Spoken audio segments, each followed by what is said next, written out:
It's alleged that a girl's ghost torments whoever moves into the house, but the hauntings are so bad that it's apparently dubbed the most haunted house in America. And yes, haven't we all heard that claim many, many times before with these particular houses? Hello and welcome back, or welcome to my channel. If you don't know what is going on here, I'm a horror artist and I like to draw what I'm talking about in the videos. Now, nothing is meant to be insensitive to the people in the video or their families, but I will be accountable for my art. But if you are a sensitive person, I recommend turning off right now because you're probably not going to like my content. I have gathered a lot of information up about the story that I'm going to be talking today, and you got to remember, I only have the internet to go off of. I do not have real world experiences, so do not shoot the messenger. And by all means, if you have real accounts of the particular topics that I talk about in my videos, let me know in the comment section below, as I love hearing about people's real world experiences, as the cases that I talk about absolutely fascinate me. It's a shame that I can't get to each location to be able to experience this for myself. With that being said, let's move on with the video. Now, in today's video, I'm going to be talking about a haunted house known as the Sallie House. Now, this house, in a nutshell, is apparently haunted by a young girl named Sallie. Now, Sallie was allegedly brought to the house by her mother to see a doctor who lived there after Sallie was complaining of a severe abdominal pain. The doctor diagnosed her with appendicitis and began emergency surgery, but she died. Now, let's delve into this haunted house's history of what I found on the internet. The Sallie House was built in the mid-1800s in Atkinson, Kansas, by builders organised by the Finney family. Charles, who I'm about to talk about, who was the doctor who lived in the house, who the story is mainly about, his father, Michael, built this house, and he unfortunately died in the house. So Charles then lived in the house, moved into the house with his wife, and apparently the brother actually built the house next door. If you want to learn more in depth about that particular scenario, I will have a link in the description below which goes into that history a little bit more detailed. It's an extremely colourful past that this doctor and his brother lived, and yeah, it's quite interesting if you want to read. It also goes into detail about a woman called Joanna Barnes, which I mentioned further down in this video. Yeah, it'll all tie together soon, but if you really want to know the nitty-gritty part of Charles Finney's colourful history of what he did in Atchison, Kansas, by all means go and read this article that I have put the link in below. Charles Finney was a doctor and practiced medicine from his home, using the bottom floor of his house as the examination room and office. The family lived upstairs until moving eventually due to lack of room. One day, in roughly 1906, a distressed mother showed up at the Finney home with her 6-year-old daughter Sallie, who was very sick and had horrible debilitating pains in her abdomen. Dr. Finney assessed her and diagnosed her with appendicitis. It was about to rupture, so he was not going to wait, and immediately started surgery. He did give Sallie anesthesia, but he started the surgery before it could take effect, which then led to Sallie dying on the operating table. After this, that's when strange occurrences started happening in the home. The tiny house changed hands a lot since the 1800s, but the hauntings never became apparent until the 90s, when a couple, Tony and Deborah Pickman, purchased the house and moved in 1992. Once settled, they started noticing weird occurrences such as disembodied voices of men, women, and children, burnt fingerprints on candles that lit themselves. Their dog growled at nothing, well, seemed to be nothing. Tony was apparently getting attacked and scratched to the point where it was drawing blood. Other strange things also occurred, such as flickering lights, scratches on walls, weird funky smells, cold spots, items moving around the house on their own, footsteps and running, apparitions of a young girl and woman, shadow people, and attacks in different variations. Apparently, the attacks had been so bad that it's been next to demonic, and could not possibly have just been from a ghost of a little girl. After the birth of the Pickman's son, the activity started to increase. One day they went out on a day trip only to come back to their son's toys in a circle on the floor in his nursery. During a birthday party for their son, a doll caught fire for no reason, and Tony allegedly recalls a dream he had one night of a little girl ripping him out of bed. He woke up the next morning to find fingerprints burned into his legs of where the girl had grabbed him in his dream. After 2 years of torture from the entity or entities, the Pickmans moved out in 1994. Apparently, 4 members of the Finney family died of natural causes in the home, and it was sold by the next generation of the family in 1947. In the early 2000s, it was alleged that a pentagram was drawn on the basement floor and satanic ritual evidence was found. Also, tests were done by a substance called luminol that tests areas of blood and found that blood was splattered in the master bedroom when examined under a black light. There are so many theories floating around about the house that add extra controversy and creepiness. One is that Dr. Finney had an extramarital affair and Sallie was his daughter, but she was a secret. The woman brought Sallie to him but didn't want to take her to the hospital as he was afraid that his affair would be exposed, so he did a botched appendix surgery, which she died from.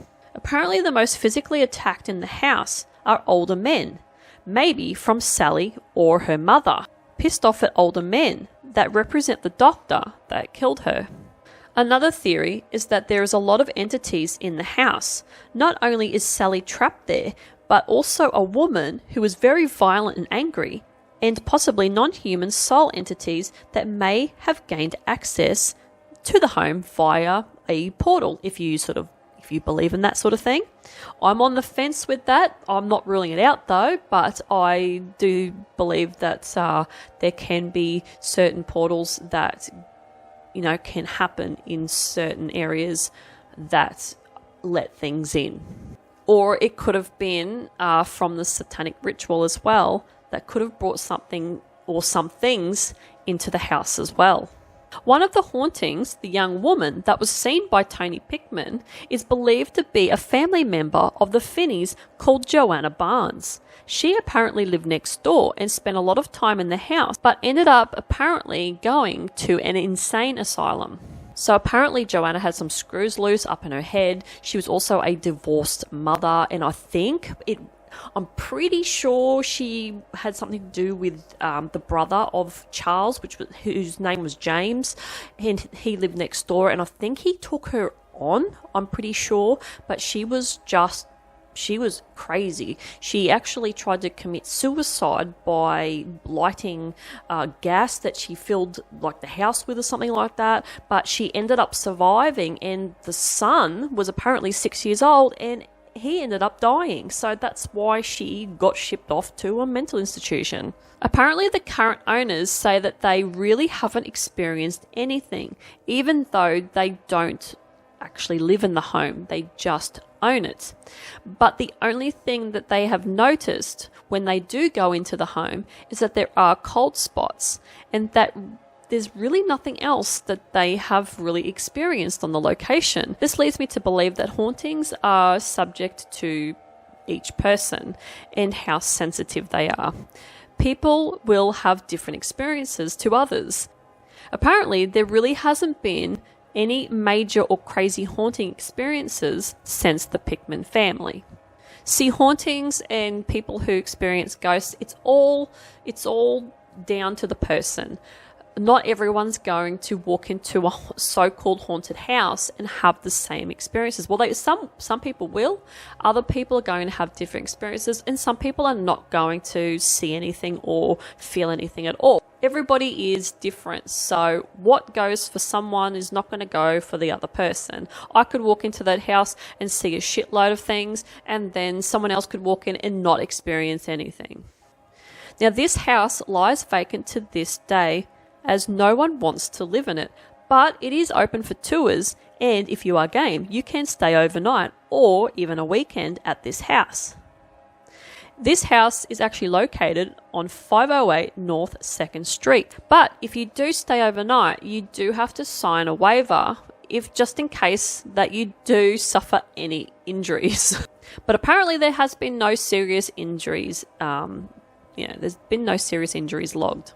Now, this house is renowned for paranormal investigators going there and doing TV shows on them, but I do question the legitimacy of some of the shows, as a lot of the shows can be exaggerated. I do know that a lot of those ghost shows, they tend to find things all the time. And I know for a fact that with ghost tours and just rocking up to a place and going in, it's not going to happen all the time. It's not going to happen for everyone. I've seen so many ghost tours and ghost hunters who are legit that go into these sort of places and they don't pick up anything. The whole video, and I've watched the whole videos, they don't pick up a single thing at all. And that's when you know that they're being honest. But these ghost shows that pick up something in every single episode, I don't believe. So apparently Atkinson is the most haunted town in the state, and weird occurrences happen throughout the town, like hotspots for paranormal activity. It kind of sounds like the place that I grew up in here, and I do have a video on that. If you want to check it out, I'll have it up in the top right corner. Some locations are just more active, more active than other places, it seems to be. But once again, not everyone's going to see it. So what do you guys think? Is anyone from this location, and is this town really super haunted? And is this house super haunted? Is this the most haunted house in Kansas or in America? Or is it just complete bullshit? I actually do a video on another so-called America's Most Haunted House called The Willows Weep, which I did a video where I sort of debunked it, not personally, but I found a Facebook page where someone who used to live in the house knew the history and knew other people who had been in the house, and there was a collective bunch of people on this Facebook page that had personal dealings with the Willows Weep house, said it's complete bullshit, and a lot of the stories that were on a particular TV show called Unexplained were exaggerated and were blown out of proportion to make this house more appealing for people to want to pay money to the current owner to go in there and do investigations. So when I saw a Facebook page of that many people who know that house, it's kind of, to me, it's debunked, because that many people can't be wrong, in my opinion. That's just my opinion.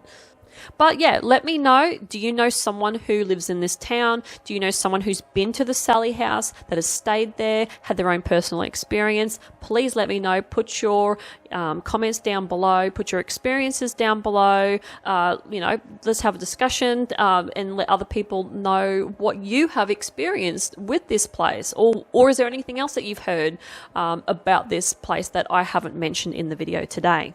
So the illustration that I decided to do for this video today was inspired by the Sallie girl who allegedly died in the house with her appendicitis. So I sort of had this vision of doing a girl, not particularly a really, really young girl, but just a girl who has cut out her own appendix and has pulled it out through this big long like intestinal type thing, and is holding it in her left hand and the scalpel's in the other hand, and she basically is dealing with her own appendicitis issue. She's very creepy. She's got hollow, empty eyes. Her hair's whisking up. Didn't do too much of a background, but I only did this like swirling purple metallic mist at the bottom to just add to a little bit more creepiness and mystery.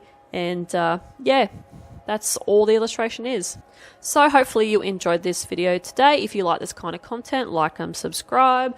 Dislike it, I couldn't care less. Any interaction with me puts me higher up in my journey, makes me get to where I need to be able to bring content like this to people who want to watch it. And hopefully you stick around and watch whatever is left of this video, and I will see you guys in the next one. Bye!